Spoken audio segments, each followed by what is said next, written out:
recording. Okay, a lot of people are requesting monkey bars, so let's do monkey bars quick. Again, I'm only showing you one way of doing this. There's thousands of different ways. So let's make our platform. I'm going to make two platforms because I'm going to have a platform that it goes to. Let's extrude those up. Now I'll go to the top there. Okay. Now I'm just going to get in here. And I'm just going to make some squares here. I'm going to try to make them about the same size. And we could get more picky if we wanted to. We'll make wide monkey bars. They can have more than one kid go. I mean, we could get picky, and I could make sure that this is actually the same size, and it's not. So we could play with that. I'm going to delete this. I will make them the same size. We'll delete that out. I'll do a square here. Okay, and then I'm just going to delete that center line. Okay, so those are the same, at least height. Now what I'm going to do is I'm going to, oops. I'm going to go back here. Okay, what I need to do is I'm going to extrude those out to this other side. This gets a little tricky because you really can't see, but you see that red on edge? The red dot, that's where I want to go to. Now, if I see that, I know that they are touching. See how it's touching? Okay.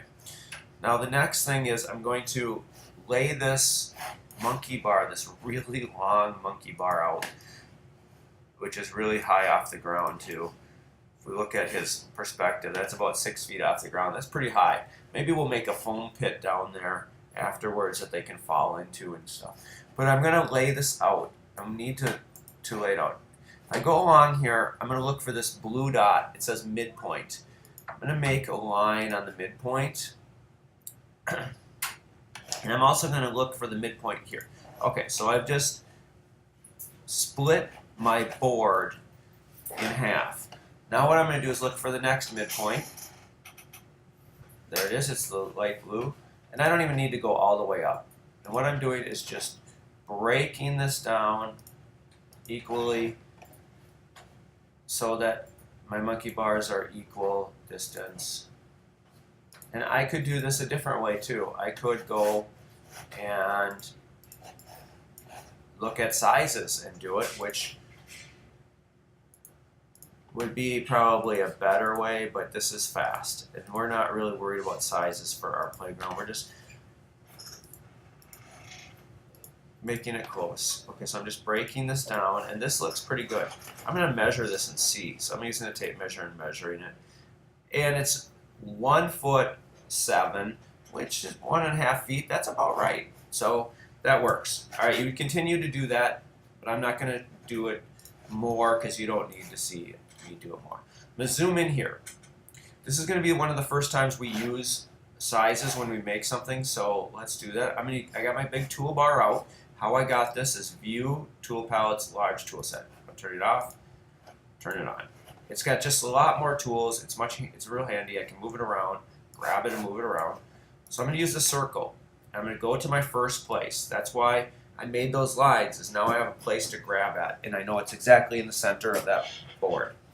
Okay, I'm going to make this about, now we're doing radius. When you do a circle, you're doing the radius. So if I wanted a 2-inch bar, or maybe even 1 3/4, that's probably what a little kid would be able to reach around. So what's half of, let's do 1.5. Half of 1.5 is 3/4. So I'm going to do 0.75. I just typed it in, and if you notice in the bottom right corner, it says radius, 0.75. I move my mouse down here. If you look down here, this is where it is. Okay, now I have to type it in again because I moved my mouse. 0.75. I'm not moving the mouse down there. If I just type, it goes. Then I hit return. There it is, 0.75. Now what's nice is the next time I do this, it almost goes there automatically. The first bump out is 0.75, 3/4. So I can do it really fast. SketchUp kind of knows that, hey, they did it once, they'll want to do it again. Now you do all the way down. Here's where it gets kind of interesting. We delete everything we don't want. And the only thing I want is the circle. So I'll do a couple. I'm not going to do the whole thing because it's the same process. You don't need to see me do the whole thing. So delete everything you don't want. So I'll do 2. All right, now after I do all that, I'm going to angle this so I can see the other side. A lot of what you do is about views and how you see things. Okay, just like always, we're going to use push-pull. I'm going to get the little circle, and I'm going to push it to this second edge, and I'm going to let go. I'll do it again. Out to that second edge. There it is. It says on edge. Okay, so there's my monkey bars. If I go on the other side, it's perfect, right? So there's monkey bars. And you can do this on the side to make a ladder. All right, there you go. Go ahead and try that.